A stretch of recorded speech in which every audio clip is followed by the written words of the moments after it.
Hey everybody, I'm really excited because I have my longtime friend Francis Rabelais on this YouTube video. Francis is an opera director. We are going to look at a bunch of video game music, songs that I've picked, songs that you've picked or suggested, and we're going to chat about video game music because Francis, you haven't really played any video games. No, I had like a hot 2 months where I was Animal Crossing. I didn't grow up with video games. My mom was of the opinion that they were very violent, so I don't my hands don't do this really well and connect to my brain in the way that everybody who plays video games can do. But I am super interested in video games from like the technological aspect, and like the video game live theater into opera crossover is something that I think is really interesting. So I did just make a video about this, and it's true. Video games are modern operas in a lot of ways besides the singing. The music is so important. I could go off on a whole tangent on like the Wagnerism and like maybe you should. Gesamtkunstwerk. I just talked about this in a video. Okay. Oh my gosh. I feel like it's a TED Talk I would watch of like, you know, the immersive experience where every art and artistic choice that you as the audience or participant in the art is experiencing is contributing to one story and one vision. And that happens in opera and that happens in video games. And in video games, there's more variables because you as the audience / player are an active participant, right? And you get choice. And what I do as an opera director, the audience does not have a choice really. But you know, what I do as an opera director is I create the physical world and the visual context for the opera's emotional story. Right. And that also happens in video games. We're going to start off with something really cool. It's called Safi'jiiva. And Monster Hunter is all about exactly what it sounds like, slaying monsters. When it targets you in-game, you actually hear this heart beating. And it's like a pulsation because it's this like laser beam. I'm excited to have you on here because I'm curious to see how you would set the stage for something like this, you know, because that's what you do. What do I envision if I'm just because it's all imagination, right? But like, you know, my job is on this channel is always to focus on music and the emotions of that music as we understand it. But then your job is to then guide a performer to do the things that your imagination takes us.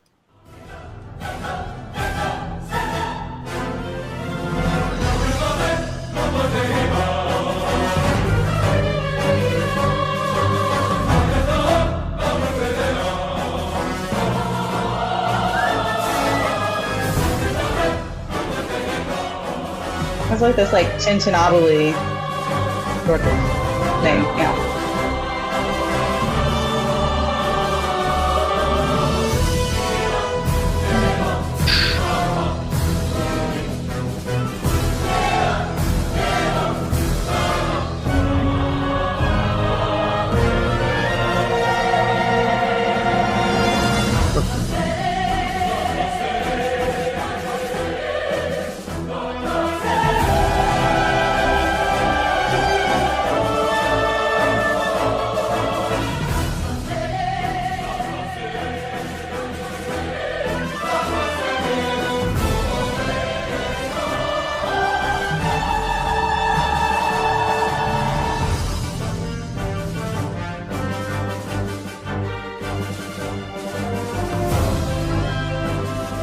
Feels like a development in a sonata form. Yeah. Like melodically.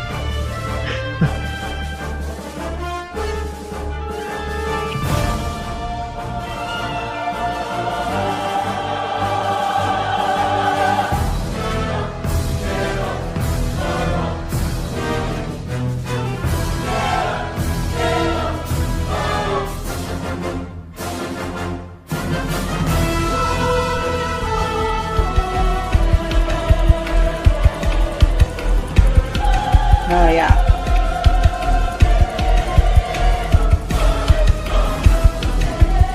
A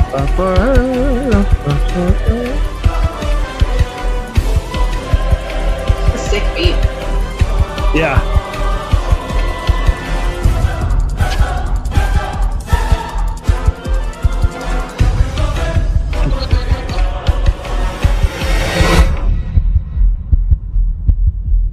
Ooh. Tension. Yeah.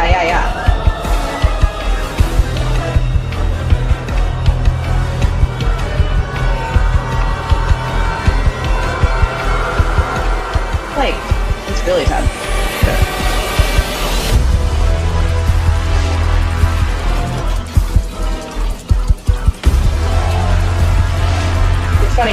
related to the first part, but it's like it's different. It's developing, and it's Yeah.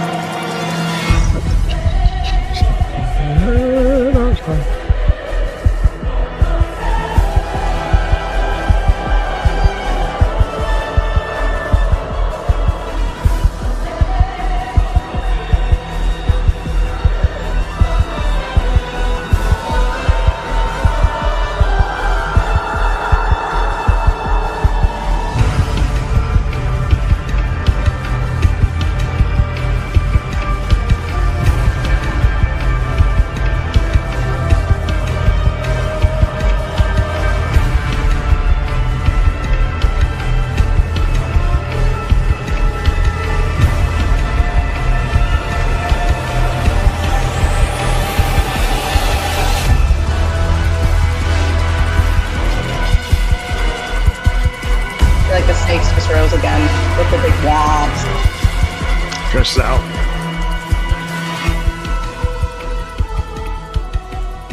It makes me think about like how very generally over the 20th century, you see a move like away from the big epic Wagner and Strauss type orchestral, and you move to like a Steve Reich with like clapping music or the train stuff, and like it's smaller and it's minimalist, and it uses pieces that were sort of outside of the European orchestral tradition, but it kind of loses its epicness. Like clapping is just people clapping, it's like very small, but this somehow like bridges both, where it keeps the epicness but still like works with and outside of the European orchestral tradition. But it's still very epic. And I feel like Western tradition, classical, sort of, we sort of nebulously still in, kind of moved away from that epicness. And video game music is like leaning into the epicness. Yeah, well, I mean, it's the kind of thing where it's like, if you're going to fight a giant elder dragon that is going to kill you very quickly, you kind of want to dial up the stakes so that, like, you need some Wagner vibes. When I first started reviewing Monster Hunter Treks, I was a little bit intimidated, because it's like, how do you talk about characterization of a giant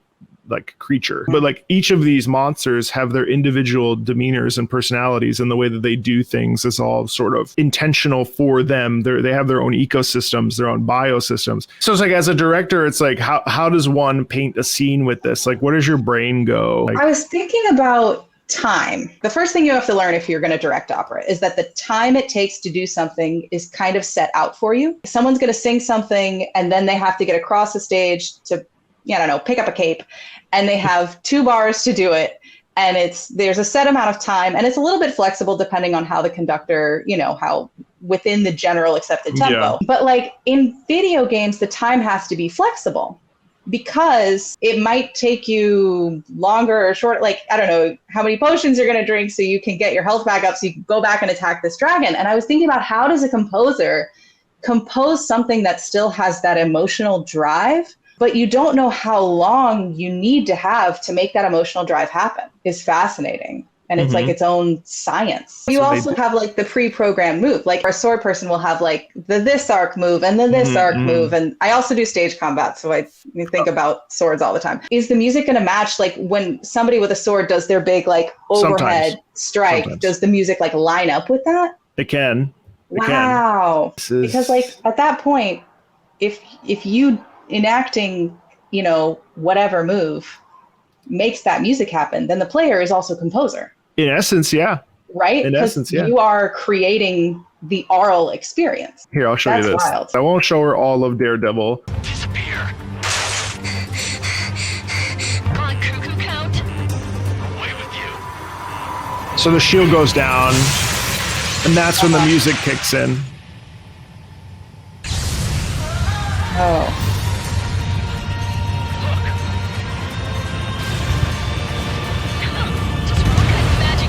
And that's something that I feel like video games do exceptionally well. That we also occurs in opera, where there are pivotal moments where you raise the flag for whatever moment, and it's like, oh, this heroic scene. I mean, any story that you tell is all about the ebb and flow of tension. Whether you're talking about a play in the 5-act structure, or you're talking about even like sonata form, it's just with video games that tension could be building for quite some time. and the designers and the people who make the games and the composers who make the music. The tension could, like you were saying, it could go on for 5+ minutes, which means the payoff has to be extraordinary. So this track is called Oneirophobia, which is really interesting. So Oneirophobia is the fear of dreams. In this particular moment in game, the raid is called the Root of Nightmares. And the Root of Nightmares is this character called Nezarec. It's crazy. It's like very Wagnerian in scope. It's like space opera. Like it's so dense, and even trying to explain this one character to you would take at least 20 minutes. This is awesome. So this is what Nezarec looks like. So he's pretty terrifying. And so this is his music.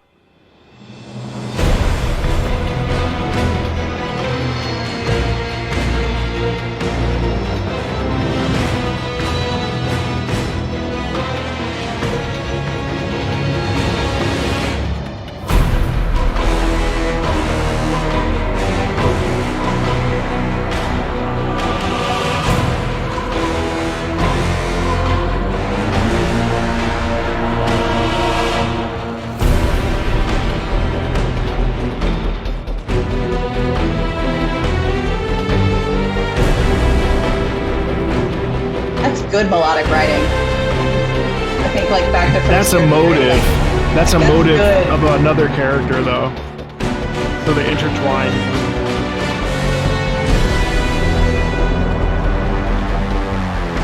That's a motive right there too. I'll explain it. Yeah.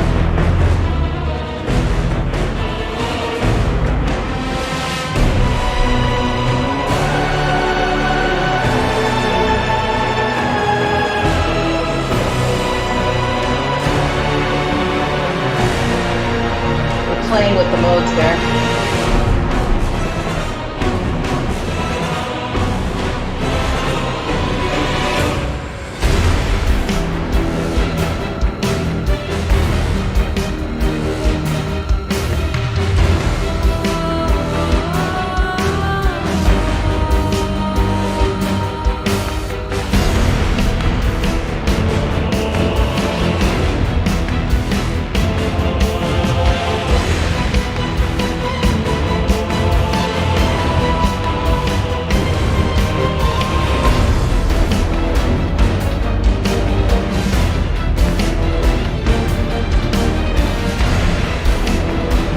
Jog to this.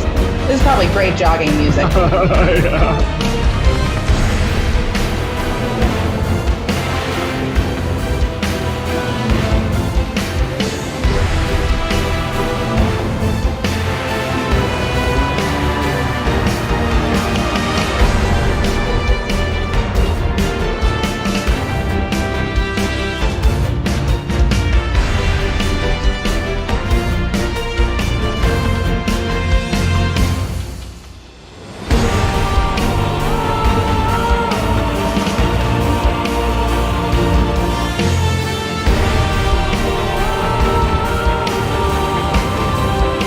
Like the peak.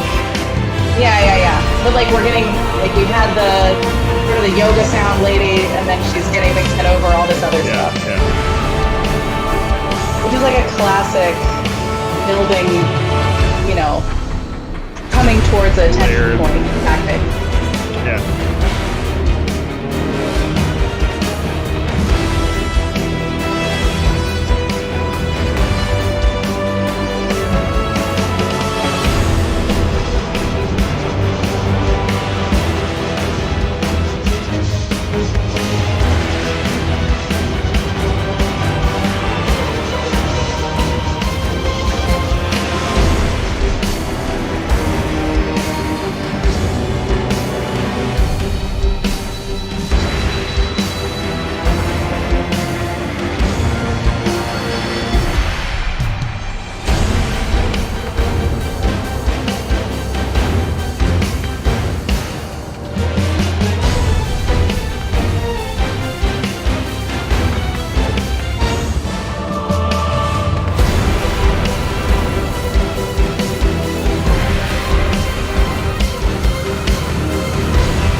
something worth noting is that last button that you hear, that can happen anywhere in the middle of this, because this is the action phase track. So like while you're doing damage, this could end like 2 minutes in and you wouldn't hear half of this, and it just would end. It would just cut. It's pretty interesting technologically how they do it. So what you're hearing in here, and the theme you liked, is actually the theme about a different race. So this is all coming together because there's like allusions to Nezarec being one of that race, and so the connection there is really interesting. Musically, it's very Wagnerian, the way that we almost an over reliance on leitmotif, but it's pretty interesting. It occurred to me while I was listening to this, video games, because they're pretty new when you think of like opera kind of started in 1600, is there's a lot available in terms of orchestration and compositional techniques. And because video games really are developing across the world, then you've got like all these great musical traditions to pull from. And so they're not limited into thinking strings mean this and, brass means this. It's like they do often pull from that European orchestral tradition, but they also pull from lots of other things. So like working in these synthetic sounds, and, they're also thinking about like, for someone listens to house music, what does a beat drop mean for them? And like different cultural references that all get put into video game music because they don't have this hang up of like, this is what it is. Spoilers, if you haven't finished Final Fantasy 16, spoiler warning.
That's the evolution of classical music. I mean, that literally is Vivaldi in there. You know what I mean? It's like Vivaldi's Winter almost. Yeah. Well, I get Vivaldi's Winter. I get a little bit of like Mozart's Requiem sometimes. That was also beautiful to watch. Yeah. Shout out here to Nightwing's Beyond for making that really fun compilation video of Dion there. Give them a like and a subscribe. That would help them out, I'm sure. You know, you're taking something that we know after having, you know, how many Handel's Messiahs have you seen, and how many, like, you know, how many we sang them in high school at my high school. Oh my God. Like we would do the Christmas Messiah. So I could sing the entire Christmas Messiah. Like, it sounds just like that though. You know what I mean? There was like the fugal part and the chorus coming like King of Kings forever. And then, you know, like call and response kind of thing going on. And like, it's taking the epicness from a lot of eras of classical music. Because the first part definitely was like big Wagner, Strauss, Korngold. Yeah. Yeah, like very melodic, huge sweeping strings, and it, you know, could pull it back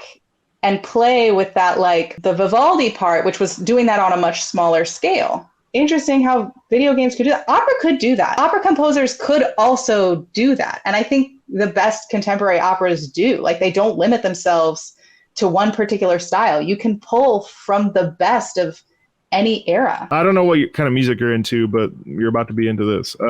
This is a drift from Guilty Gear Strive. Do you want to set this up for me at all, or you want me to just jump in blind? No, because I don't really know how to set it up for you.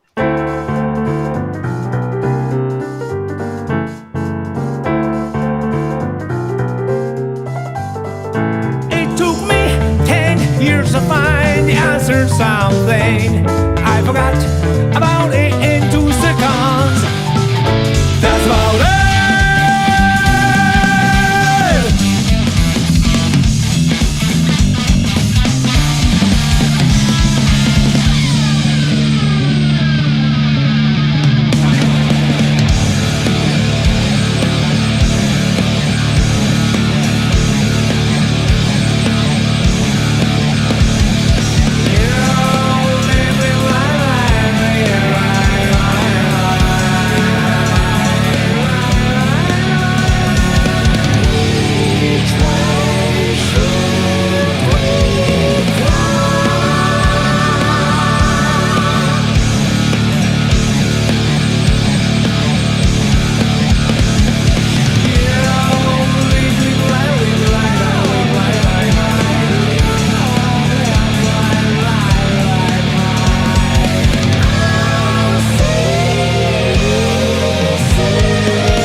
It took me 10 years to find the answer to something I forgot about it in 2 seconds. I don't have anything that's really important to me. That's why everything is beautiful.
voices of the living. The ironic rhythm is a grand orchestra. It's never the same tone. Who wants to stop this? There can be. When the violent storm is over, blue sky is more beautiful than ever. You see, I want that, I want that, that's all I want.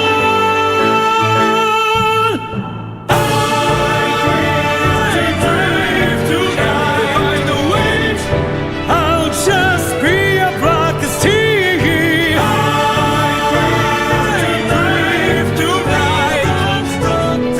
Please don't stop the flow. I drift tonight with wandering just.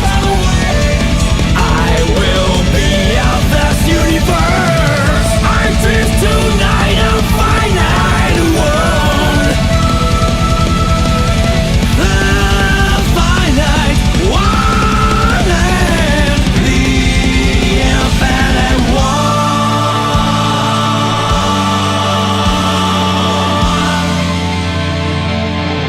Kind of start with this like jazzy vibe, and then we move into rock, and then kind of in the middle there was like this almost Sgt. Pepper's Beatles vibe with like the like very like up and down intonation in the melody, and like the variety of tone and genre and mood that I got from the music matched this character design. I don't know how these characters pull off like powerful nonchalance. Yeah. You know, it's like I have a six-pack, but I don't care. The lyrics almost don't make any sense, but maybe that's the intention. Maybe they're not supposed to. Like intentionally contradictory. Yeah, where it's like, well, what are the Intentionally- lyrics? What are these lyrics? The finite and the infinite. Yeah. But like we don't want characters that are easy to pin down. Whenever I'm working with opera singers and they're like, you know, this character is just this. I'm like, no, absolutely not. This character can't just be anything, because why would we watch a story about them? You have to be able to see them lean into their role or buck their role or be in and out of what's expected of them, because that's the interesting part. So I'm going to give you a choice because we have limited time. Ludwig the Holy Blade, Children of the Omnissiah, The City Must Survive, Fertile Rondo, and Granblue Fantasy Versus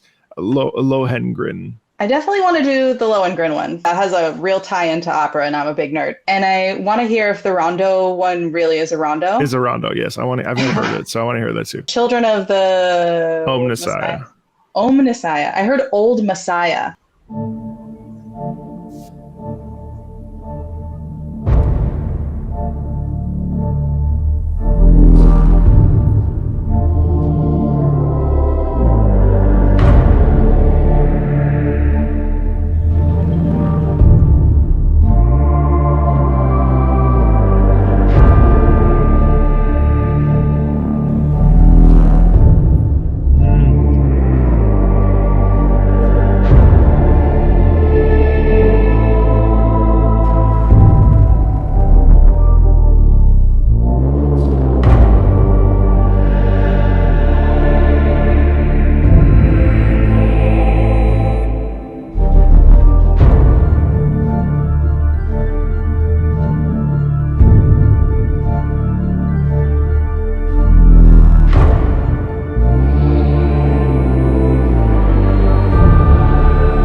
That's so cool. Like the organ is such an intensely engineered instrument. Is a perfect choice for that. It's like the familiar elements, the organ and the choir and the thing I know what that vocabulary is pointing to, right? But it's being put towards something I'm personally not familiar with in the video game, right? So like there's definitely like a lot of storytelling going on, but I don't know exactly what the story is, which is why this series is so fascinating. But this is the thing I have to think about in opera is like when I'm looking at an opera written in 1867, the communal musical language back then is not the communal language now. Things are different and the audience doesn't understand them today. So my job as the director is like, what do I pull out and try and communicate to the audience?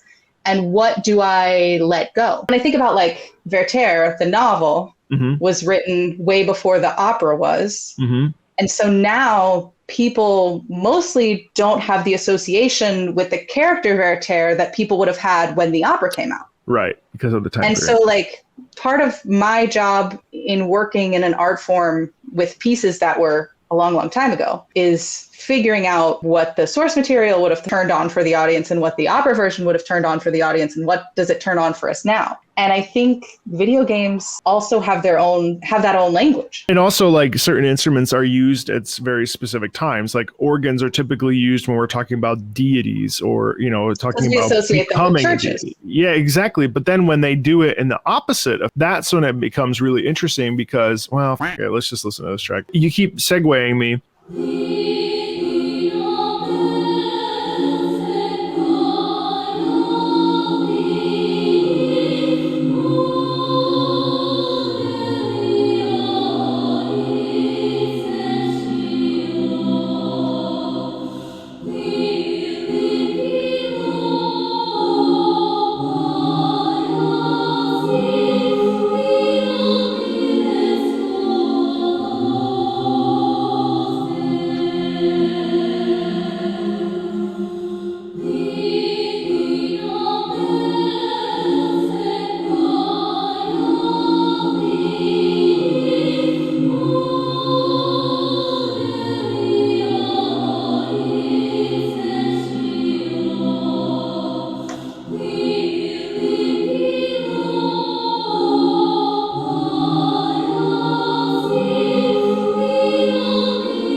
You hear how like that doesn't really sound like that optimistic. No, it's got light academia decoration and dark academia decoration.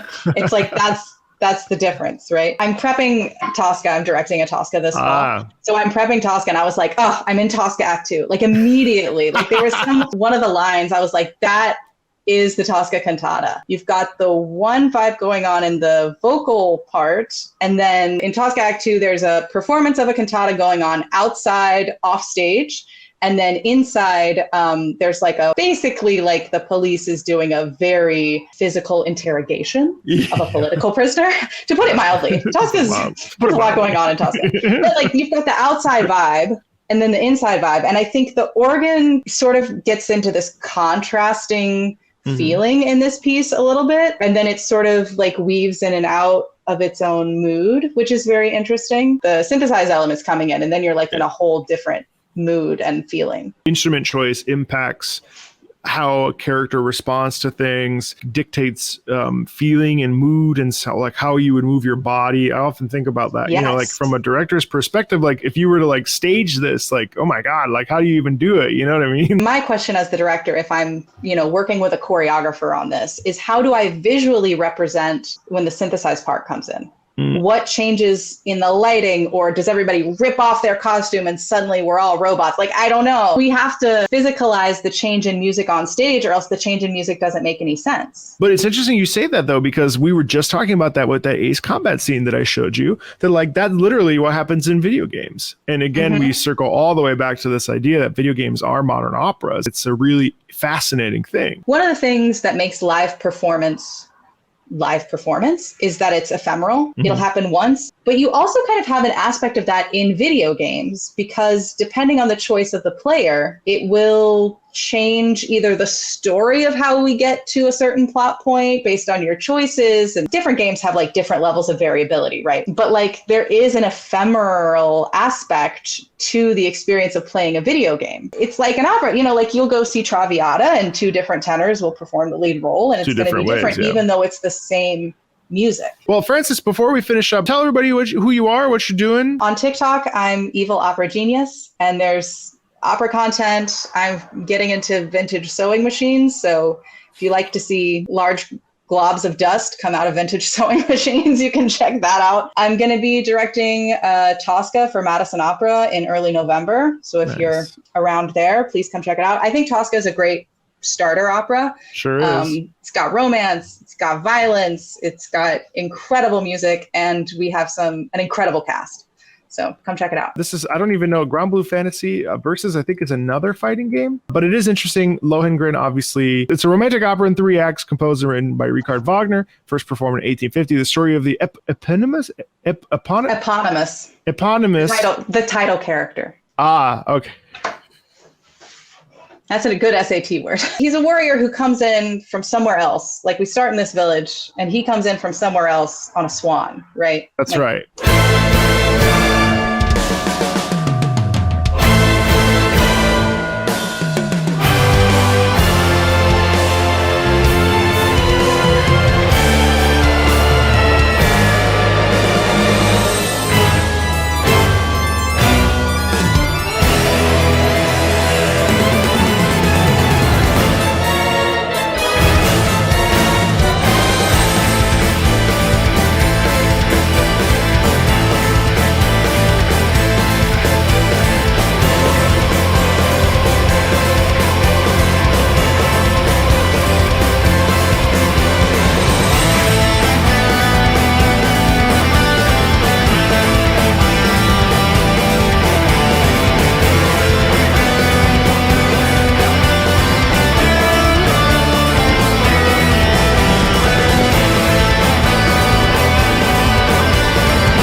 Wow, that track was sick. That was slapped. Damn. That was awesome. Those were sick riffs. And they use them, if you'll notice, they're placed just like a cadenza would be. Like before we reach a point of tension or leading up to a point of tension, or like before a shift, like in melody or developer or tone. It's all the same techniques, but are we using it with live human people to tell a story or to like interactively make a character on a screen do something? There's actually a degree of old-timey quality in here. It does feel like Lohengrin is this heroic hero of like old fables. You know what I mean? That like it poised. Well, when you think about like that, the rock style that it's imitating, it's a rock style that is like very concerned with fantasy. It often recalled that sort of like European, Germanic-y, Scandinavian-ishy it's got it in hero there. fantasy style. Yeah. So it's cool that it pulled together two things that were from different eras that were also referencing the same thing. And that's something that's cool to see in an opera. You know, the sets are from one time period and they put the costumes in a different time period because that tells you something about the story, because often they're pointing towards the same thing. Well, and it's funny too, because like a piece like this, they wouldn't necessarily even put two and two together that there's this famous character named Lohengrin that exists in a German opera by Richard Wagner, but now maybe they will, and they'll be like, oh, wow, my favorite theme, Lohengrin versus Parsifal, that actually has a connection to something much, much, much larger, which I've always been really interested in too, because it's like Parsifal, also a German opera, also a Wagnerian opera. Yeah.